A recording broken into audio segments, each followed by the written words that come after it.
So I'm not typically kind of like a negative person that has like a negative outlook on life and that's like hating on things. However, in today's video, we're gonna switch it up a little bit, and I swear I'm not gonna get too aggressive because I know some of these shoes you guys are gonna like. But in today's video, we're gonna be talking about my top 10 or the top 10 worst Air Jordan sneaker releases of 2022 so far. And before we dive into the video, I also want to let you guys know there are a bunch of scammers out right now trying to get your information, get your credit card information, and just scam you in various YouTube comment sections. There's going to be people posing as me and posing as some of your other favorite content creators, saying that you might have won a giveaway and you have to contact them on like Telegram or something like that. So you did not win a giveaway unless I mention it in a video or I have that verified check mark beside my name in the YouTube comment. Make sure you're actually getting a comment from the verified person. Also, we are doing a giveaway. It's this right here. We're gonna do 2 more entries. So in this video and in the last video you can enter on is going to be the top 10 best Air Jordan releases of the year so far.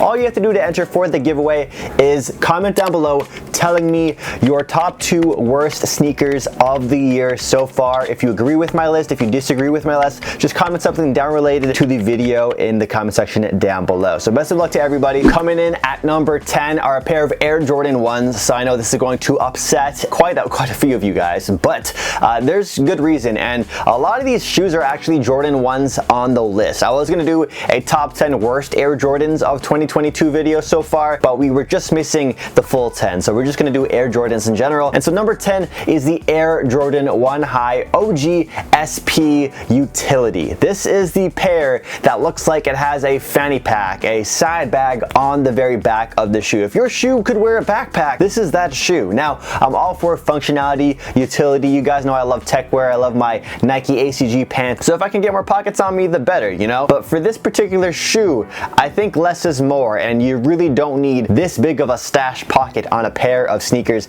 especially an Air Jordan 1. It really looks like it has a backpack or an airbag unit on the very back, and it is massive. Now, I think you can take it off, and so if you can't take it off, it doesn't make the shoe that bad. It's actually a really nice, like all black, pretty much satin Air Jordan 1, but that massive backpack on the very back of the shoe is enough to make it a monstrosity in my opinion. It's a fun shoe in concept, but the fact that they actually made it is really funny. Coming in at number 9 is an Air Jordan 1 Low I wasn't expecting to release this year or just ever release. No, so it's no surprise that Jordan Brand likes to take inspiration from other iconic Jordans and slap them onto other popular silhouettes. And in this case for number 9, they took the Air Jordan 3 True Blue and they slapped this colorway, this look onto the Air Jordan 1 Low, and it is just, in my opinion, some of you guys might like it, but I think it is a monstrosity and a straight disrespect to the OG Air Jordan 3. It has that famous cement or elephant print on the very back tab, and then they have it again on the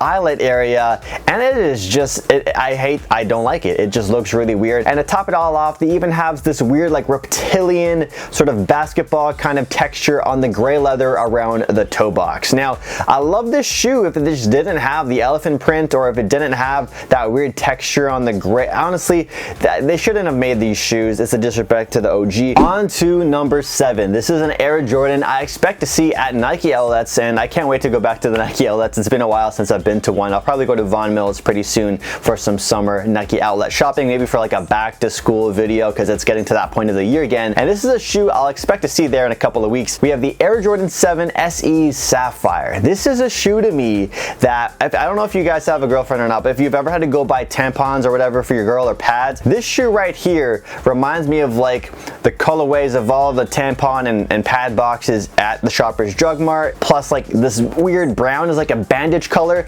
so it looks like a bandage and tampon collaboration on a Jordan 7, and I just can't get with it. Jordan 7s aren't a very popular shoe to begin with, and they just made such a weird colorway on this Jordan 7. And if you want to pay that $210 US retail price, I think you are absolutely nuts. On to another Air Jordan 1, which I think is just a monstrosity and a straight disrespect to the OG. We have the Air Jordan 1 Mid in the reptile colorway. Now, I think crocodiles and stuff like that, alligators, those are cool, but to do it on the Jordan 1 Mid in this weird sort of green color, no. This is also another shoe I could easily see hitting the outlets.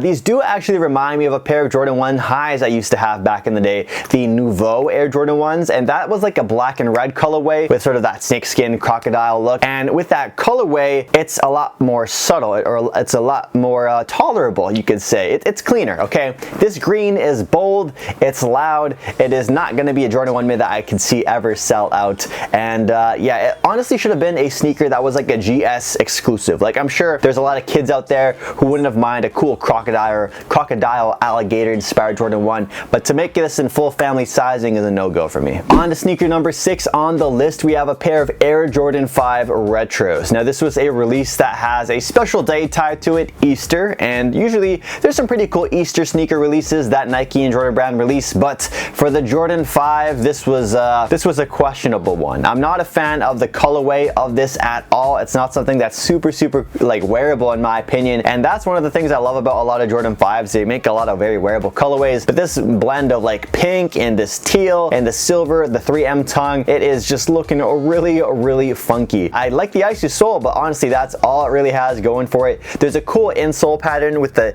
little Easter egg colors on the insole there. Coming in at number 5 is another sneaker that is inspired by a Jordan 6 I really enjoy. We have the Air Jordan 6 Motorsport. However, this is the hybrid fusion version, and you guys know how a lot of the general consensus is that a lot of people feel this way when it comes to Jordans. Don't do the hybrids, don't do the fusions. They're usually pretty whack. I think the only ones I can really tolerate are maybe the Spizikes, but other than that, this right here is the Jordan 6 1723, and it's in the Motorsport colorway. And originally these hybrid fusion Jordans came out back in 2014. These actually released at the end of 2021, but because of all the delays in Canada, these never got an official release in Canada, at least until 2022. So yeah, it's a great colorway. I love the white and black. I love the Jordan 6 Motorsport, but to have the way the shoe, the side, oh dude, fusion silhouettes shouldn't be like, okay, so maybe some, but like this one is just not a colorway they needed to release. It honestly makes me not want the Jordan 6 Motorsport as much anymore, because now I'm gonna think of this ugly monstrosity of a sneaker. Coming up at number 4 is a Jordan 1 Low once again. However, this is such a strange release. This is something I would have thought to be like a custom, but we have the Air Jordan 1 Low sheepskin, and no, they don't actually use actual sheepskin on the shoe. It's faux, and yeah, if you wanted these, they released on April 5 for $110 US, and releasing a sheepskin Jordan 1 in pretty much like the getting to the end of, or in middle of spring, like this, maybe a fall winter release, but releasing it right before summer and stuff like that, kind of weird. Now the base shoe itself is not that bad at all, but when you look at that sheepskin on the Jordan 1, it is just not a material you ever really expect to see on a Jordan 1. For this list, I tried to be a little more lenient when it came to the grade school or GS retro Jordans, because there's a lot of grade school Jordans that release in exclusive colorways that were just never meant for myself or guys to ever like, okay? So this is one of those exceptions where I just had to put it on the list because it is so bad. We have the Air Jordan 3 Kumquat Jordan Brand. Kumquat? Come not, bro. This is such a bad release. The iconic elephant cement print on the Jordan 3 has been replaced by what looks like a cheetah print. It looks like you peed on the elephant print and now it's this weird orangey color because you didn't drink enough water. It is just such a weird looking Jordan 3. It looks like it was inspired by the Jordan 3 Fire Red, but the combination of the red and the so much black on the shoe and then the cheetah print, you could call it, is just not a good mix at all. The outsole, they also got a little funky with as well, so I can understand why this is like a grade school colorway. Maybe you're a kid and you love cheetahs. This might be the Jordan that you resonate with, okay? But as a guy, nah, this is a straight pass. These are straight garbage, and I'm glad they didn't release these in men's sizing and kept it strictly for grade school sizing. Coming in at number 2, we have another grade school colorway, but I think they released these in full family sizing, I believe. It might be a woman's release, but it is a Jordan 6 Low. And first of all, I want to say I love the Jordan 6 silhouette, but when it comes to the Jordan 6 Low, I pretty much don't like a single one. I think the Jordan 6 Low is one of those retro Jordans that just never should have existed. They look so ugly in my opinion. So these are the Air Jordan 6 Low Atmosphere, and yeah, you can tell I'm clearly not the target market. There's a lot of pink on this shoe, and it's a low top. So honestly, if I wanted to wear it because I like the pink, I'm not going to, because the low top silhouette is so ugly. If these were a high top, maybe you catch a bunch of guys wearing these, but for them being the low top, I can't, bro. I can't with this shoe. too. Oh, it's ugly. Before we get to the final sneaker on the list, just a quick reminder to enter the giveaway for the Air Jordan 1 Dark Marina Blue. This is your second last chance to enter the giveaway. Just comment down below telling me what you think about my list, if there was something that I missed, maybe a pair you disagree with, or give me your top 1 or top 2 worst sneaker releases or Jordan releases of the year. And of course, hit that like button as well. The sneaker that this shoe is disrespecting are the Air Jordan 1 Breads. So we're talking about the Air Jordan 1 Low Bread Elevated. Yeah.